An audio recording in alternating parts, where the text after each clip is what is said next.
আসসালামু আলাইকুম এভরিওয়ান। অন্ধমের ভালোবাসা গল্পের সিজন 2 দ্বিতীয় পার্ট। তো তোমরা সবাই অনেকেই বলতাছো যে ফার্স্ট সিজনের সাথে দ্বিতীয় সিজনের কোনো মিল নেই।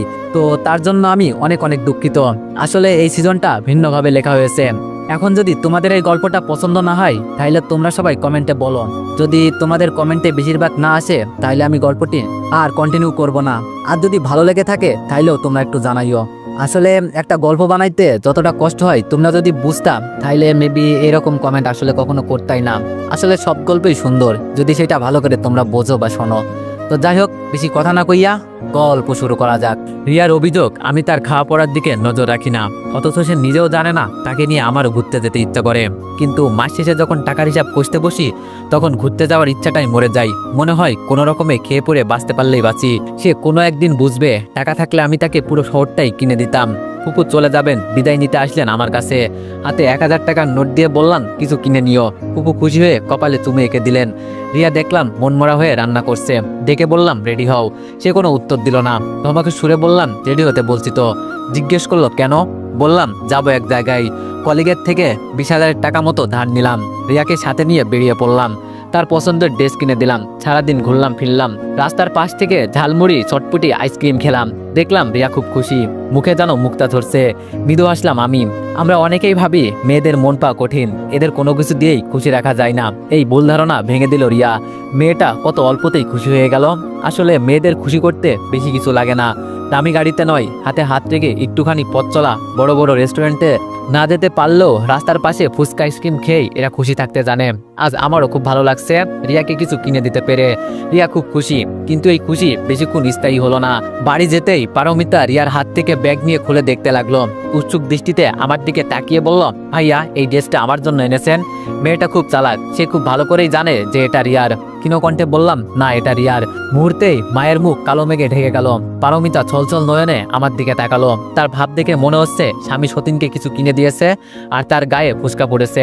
মা নিজের শাড়ির আঁচলের গিট্টু খুলে পারমিতার হাতে 1000 টাকার 3টা নোট দিলেন। বললেন, তুমি কাল যে কিনে নিও এরকম একটা ড্রেস। মৃদু হাসলাম আমি। বাবার ওষুধের জন্য অর্ধেক বেতন আমি উনার হাতে তুলে দিই, কিন্তু উনি সেই টাকা যাকে তাকে দিয়ে বেড়ান। সবাইকে এটা ওটা কিনে দিতে পারবো, তার বেলায় কেউ ভাগ চাইবে না, বরং সবাই খুশি। কিন্তু রিয়াকে কিছু কিনে দিলেই মা ভাই সবারই প্রশ্ন। পারমিতা বাড়ির ছোট, তার জন্য আনিনি কেন? কিন্তু পারমিতাকে যখন কিছু কিনে দিই তখন কেউ একটিবারের জন্য বলে না বাড়ির বড় বউয়ের জন্য এনেছিস। ঠিক করলাম টাকা দিয়ে না পারি, রোজ অফিস শেষে রিয়াকে নিয়ে আশপাশে ঘুরে দেখব। যেই কথা সেই কাজ। রোজ সন্ধ্যায় রিয়াকে নিয়ে ফাঁকা রাস্তায় হাঁটতাম। মেয়েটাকে রেস্টুরেন্টে খাওয়াতে পারতাম না কখনো, কিন্তু রাস্তার পাশে ফুচকা চটপটি এইসব কিনে দিতাম। আসে তৃপ্তি ভরে খেত। তাতেও পাড়ার সবার গা জ্বলা শুরু করলো। মায়ের কানের কাছে কুমন্ত্রণ দিতে লাগলো। ওয়ানেক্স হচ্ছে সবচেয়ে বিশ্বস্ত বুকমেকার, যা পিএইচডি এবং সিরিয়া অ্যাপের অফিসিয়াল পার্টনার। এই অ্যাপসে আপনি cricket, football, tennis live match দেখতে এবং তাদের স্কোর ভবিষ্যৎবাণী করে সহজেই অর্থ উপার্জন করতে পারবেন। সেই সাথে BMW গাড়ি, আইফোন, ল্যাপটপ এবং আরও অনেক নগদ পুরস্কার জেতারও সুযোগ রয়েছে। এই অ্যাপটিতে আপনি class, crystal, under and over 21 ইত্যাদি গেম খেলে সহজেই আয় করতে পারবেন। আপনি বিকাশ, নগদ, রকেট ব্যাংক, ক্রিপ্টো, পেপল এবং অন্যান্য সহজ পদ্ধতির মাধ্যমে সহজেই আপনার জেতা টাকা তুলতে পারবেন। এখানে আপনি 24 ঘন্টায় 7 দিন গ্রাহক সহায়তা পাবেন। তাই এখনই পিন কমেন্টের লিঙ্ক ব্যবহার করে রেজিস্ট্রেশন করুন, অথবা গুগলে ওয়ানেক্স সার্চ লিখে রেজিস্ট্রেশন করুন। আর হ্যাঁ, রেজিস্ট্রেশনের সময় আমার প্রোমো কোড VODO7 ব্যবহার করে প্রথমবার ডিপোজিটে 20,000 টাকা পর্যন্ত পান। বউ নষ্ট হয়ে গেছে, রাত বিরেতে বাইরে যাই, এমন হলে সংসার আর টিকবে না। ঘুরে ঘুরে ছেলেটারও মাথা খাবে, ছেলেটাও নষ্ট হবে। শুরু হলো মায়ের অশান্তি। বললাম, সে তো একা বাড়ির বাইরে যায় না মা, আমি তাকে সাথে নিয়ে যাই। ব্যাস, আমার নামের পাশে আরেকটা তমকা যোগ হলো। দীপু বউ ভক্ত হয়ে গেছে। ছেলেদের জীবন এমনই, বউ বলে মা ভক্ত আর ফ্যামিলির অন্যান্য সদস্য বলে বউ ভক্ত। অথচ ছেলেটা পরিবারের সকলের কথা মাথায় রেখে শরীরের ঘাম জড়াই। কেটে গেল বেশ কিছুদিন। বিদুল চাকরি পেয়েছে। রোজ বাসে করে যাতায়াত করতে খুব কষ্ট হয় তার, যদিও সে বলেনি, কিন্তু তার মুখ দেখলেই বোঝা যায়। বাড়ি এসেই ক্লান্তিতে নুইয়া পড়ে ছেলেটা। আমি না হয় এভাবে যাতায়াত করে অভ্যস্ত, কিন্তু সে তো এভাবে চলাফেরায় অভ্যস্ত না। কয়েকদিন পর আমায় বলল, ভাইয়া অফিস বাসা থেকে অনেক দূরে, যাতায়াতে অনেক কষ্ট হয়, ভাবছি চাকরি ছেড়ে দিব। আমি বললাম, চাকরি ছেড়ে দিলে আর কবে পাবি তার ঠিক নেই। এই চাকরিটাই পেয়েছি বহু কষ্টে, তার চেয়ে আপাতত একটু কষ্ট কর, আমি দেখি কোনো ব্যবস্থা করতে পারি কিনা। সে মাথা নাড়িয়ে সায় জানালো। জমির দলিল দেখিয়ে ব্যাংক থেকে লোন নিয়ে বিদুলকে একটা বাইক কিনে দিলাম। বাইক দেখে সে খুব খুশি হয়েছিল, আবার মুখে বলেওছিল কি দরকার ছিল শুধু লোন নিয়ে আমাকে একটা বাইক কিনে দেওয়ার। উত্তরে আমি বলেছিলাম, আমি যে আমার ভাই বোনের কষ্ট সহ্য করতে পারি না। সময় জীবনটা নিজ গতিতে চলমান, সাথে আমাদেরও ভালো সময় কাটছিল। তবে একটা কথায় আছে না, আয় অনুযায়ী ব্যয়, এই কথাটা একদম ঠিক। দিন দিন যেন পরিবারের সবার চাহিদা আরো বেড়ে যাচ্ছে।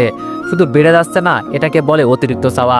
আগে আমি একজনের টাকায় যেভাবে সংসার চলতো, এখন আমাদের দুইজনের টাকায়ও সেভাবে চলে না। সংসারের অবনটন লেগেই থাকে।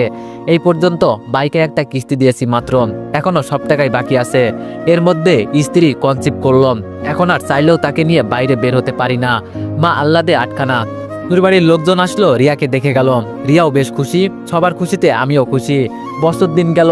এই বছরের দিনের মধ্যে আমাদের কোল জুড়ে ফুটফুটে একটা রাজকন্যা এলো, স্নেহা। এই বছর দিনের মধ্যে ভাইয়ের প্রমোশন হলো, আর আমার চাকরিটা চলে গেল। কোম্পানি থেকে পুরো লোকদের ছাঁটাই করে দিয়েছে। এখন আমি হয়ে গেলাম পরিবারের বোঝা। হন্য হয়ে চাকরি খুঁজছি, কিন্তু কেই চাকরি দেয় না আমায়। প্রথম 2-1 মাস সবাই আমাকে সান্ত্বনা দিল, সব ঠিক হয়ে যাবে। তারপর থেকে শুরু হয় অবিচার, মানসিক অশান্তি। রাতে ঘুম আসে না। বেকার ছেলেদের সকাল শুরু হয় না কোনো ডাকের শব্দে, বরং ঘুম ভাঙে এক দীর্ঘ নিঃশব্দে। তার ক্যালেন্ডারে নেই অফিস ডে, আছে শুধু কটাক্ষ আর প্রত্যাখ্যানের ক্ষতচিহ্ন। সোসাইটির চাহিদা আর নিজের সংসারের টানপোড়নের নিজের পরিচয় হারিয়ে ফেলেছি ইতিমধ্যে। বেকার ছেলের হাসি অনেকটাই মুকেশের মতো, চোখের পিছনে জমে থাকে গুমড়ে ওঠা কান্না। কেউ বুঝতে চায় না। ইচ্ছে করলেও স্নেহাকে মন মতো কিছু কিনে দিতে পারি না। এখন মা বাবা, ভাইয়ের বউ, আমি। রিয়া খেতে বসলে মাছের সবচেয়ে ভালো পিসটা ভাইয়ের পাতে তুলে দেওয়া হয়। ভালো তরকারি রান্না হলে সবার আগে একটা বাটিতে করে ভাইয়ের জন্য সেটা আলাদাভাবে তুলে রাখা হয়। আমাকে ইনিয়ে বিনিয়ে কত কথাই বলে, গায়ে মাখি না, কারণ আমি বাড়ির বড় ছেলে, তার উপর বেকার। ইদানিং লক্ষ্য করলাম রিয়ার সাথেও কেউ ভালো ব্যবহার করে না। মা পারমিতা সারাদিন টিভি দেখে, আর রিয়া একা বাড়ির সব কাজ করে। রিয়া ঠান্ডা লাগবে এই ভয়ে আমিও কিছু হাতে নাতে সাহায্য করতাম, কিন্তু তা নিয়েও কত কথা। আমি বউয়ের আসল ধরা, বউ ছাড়া কিচ্ছু বুঝি না। আমাকে বলা হলো বউয়ের মাথায় তুলে রেখে আমি যেন চুরি পরে ঘরে বসে সব কাজ করি। তাদের কটাক্ষ করে বলা কথাই রিয়া আমায় নিষেধ করলাম তাকে সাহায্য করতেন, আমিও আর করিনি। একা একা কাজ করে বউ আমার হয়ে উঠলো পাক্কা গৃহিণী। এখন আর পরিবারে আমার দাম নেই, এটাই হয়তো নিয়ম। যতদিন কামাই করবে ততদিন সবাই তোমার, তুমি সবার। যখন তোমার কামাই থাকবে না, তখন কেউ তোমার না, কেউ না। আমি শুধু তাকিয়ে দেখি মায়ের বিষাদ ভরা চাউনি, বাবার চাপা দীর্ঘশ্বাস, আর আত্মীয়র তীক্ষ্ণ কটাক্ষ করে বলা কথা। রিয়া অনেক করে বলেছিল সব টাকা এভাবে খরচ করবেন না, কিছু টাকা সঞ্চয় করেন, আমাদের যে সন্তান হবে তার ভবিষ্যতের কথা চিন্তা করেন। উত্তরে আমি মুচকে এসে বলেছিলাম সবকিছু উজাড় করে দিয়েও সংসারের টানপোড়েনের দিন শেষ হচ্ছে না। এখন আমি টাকা জমালে কি করে চলবে? সন্তান আল্লাহর ভরসা, আর বাবা মা ভাই বোন তারাও তো আমার আপনজন, তাদের তো আর ফেলে দিতে পারি না। রিয়া বলেছিল তাদের ফেলে দেওয়ার কথা বলছি না, কিছু টাকা জমান, কখনো এমনও সময় আসতে পারে যে আপনার হাতে 1 টাকাও থাকবে না। উত্তরে হিসেব বলেছিলাম তখন আমার বাবা মা আমায় চালিয়ে নিবে। এভাবেই তো দিন চলছিল অবহেলা অনাদারে। তারপর ভাই বলল সে বিদেশে যাবে বউ নিয়ে, তাদের বাচ্চা হচ্ছে না, দেশের বাইরে গিয়ে ভালো চিকিৎসা নিতে হবে। তাকে যেন তার সম্পত্তির ভাগ দিয়ে দেওয়া হয়। বোন ছুড়াই আসলো, তার জামাই বড় ব্যবসা করবে টাকা নিতে। রুই রুষে আসলো, সবাই যখন নিজ নিজ সম্পত্তি ভাগ বুঝে নিচ্ছে, তখন আমরা কি দোষ করলাম? আমাদেরটাও বুঝিয়ে দাও। আমি ধমক দিয়ে বললাম এইসব তোরা কি শুরু করছিস? বাবা জীবিত থাকতে তোরা সম্পত্তির ভাগ চাস? এই শিক্ষায় মানুষ এসেছিস তোরা? সি। তখন মুখের ওপর মৃদুল বলে উঠল, তুই এত কথা বলার কে? কি হোস তুই এই বাড়ির? দয়া করে যে থাকতে দিয়েছে মা বাবা, এটাই অনেক। আমি তার দিকে তীক্ষ্ণ দৃষ্টিতে নিক্ষেপ করে বললাম, কে হই মানে? আমি এই বাড়ির বড় ছেলে, আর তুই আমার সাথে তুই তুকারি করে কথা বলছিস কেন? তখন সে উচ্চস্বরে বলল, কেউ না, তুই এই বাড়ির পালিত ছেলে। এক গাছের খাল কি আর এক গাছে লাগে? তুইও সেই রকম। চাকরি বাকরি নেই, তাও যে আমরা তোকে খাইয়ে পড়িয়ে এই বাড়িতে রেখেছি, এর জন্য আবার নিজের বাড়ির বড় ছেলে হিসাবে দাবি করে সম্পত্তির ভাগ চেয়ে বসিস না। এরপরে সবকিছু তো আপনারা জানেনই। এর মধ্যে ছোট্ট একটা কথা লুকিয়ে রেখেছি আপনাদের, সেটা না হয় অন্য একদিন জানবেন। শোয়া থেকে উঠে বসলাম, জানালার গ্রিল ধরে কতক্ষণ আকাশের দিকে তাকিয়েছিলাম তার কোনো হিসাব নেই। কিছু মুহূর্ত পর রিয়া আসলো, হাতে 1 কাপ চা নিয়ে। আমাকে প্রশ্ন করলো, ভালোই ঘুম হয়েছে দেখছি। আমি আসলাম, টেরও পেলেন না। জিজ্ঞেস করলাম কখন? রিয়া বলল, বিকেলে এসেছিলাম খাবার খেতে ডাকতে, এসে দেখি আপনি গভীর ঘুমে তলিয়ে গেছেন। ডাকতে গিয়েও ডাকিনি, ভাবলাম মানুষটা অনেক ক্লান্ত, একটু যখন চোখে ঘুম ধরেছে তখন না হয় ঘুমাক। প্রত্যুত্তরে মৃদু আসলাম আমি। আজ নিজেকে খুব নিঃস্ব লাগছে। বারবার মনে হচ্ছে আমি আমার শেষ সম্বল হারাতে চলেছি। আমার তো হারানোর মতো আহামরি কিছুই নেই, কিন্তু যতটুকু আছে তা কেড়ে না নিলে হয় না। রাতে খাবার খেয়ে পুনরায় সেই রুমে এসে শুয়ে রইলাম।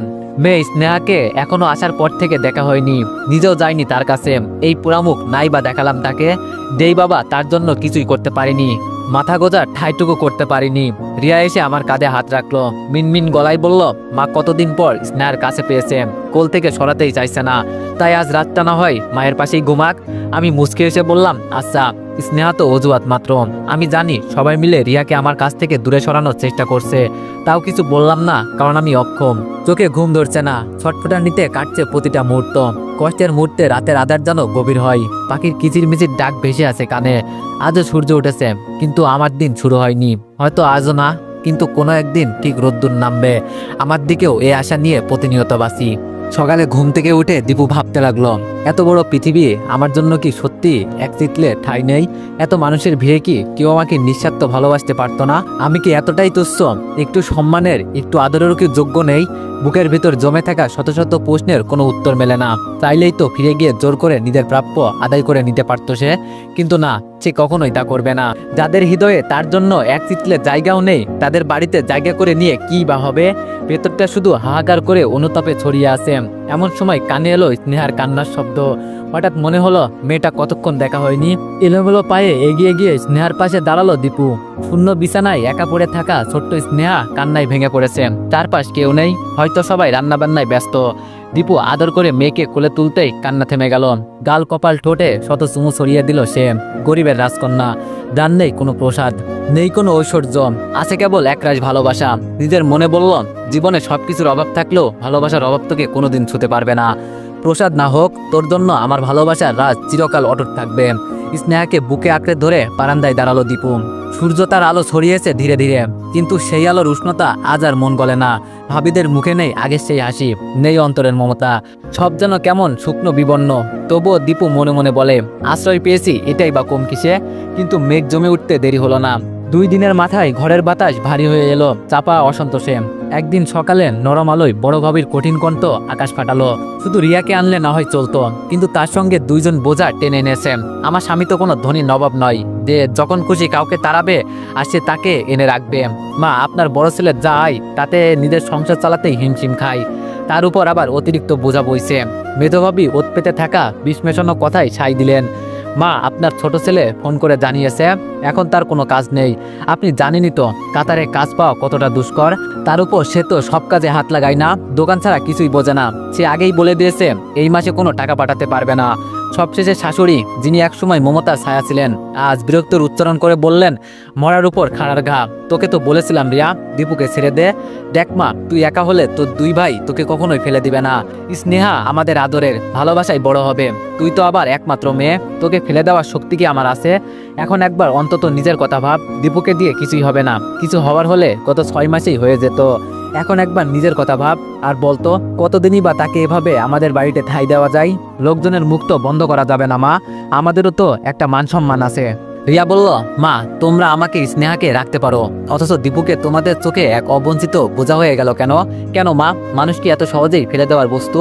এমন তো নয় যে দীপু এসে তোমাদের সুখ স্বাচ্ছন্দ্য কেড়ে নিয়েছে। আমরা যা খাই তাই তো তার ভাগেও তুলে দিচ্ছি, একবারও সে অভিযোগ করেনি।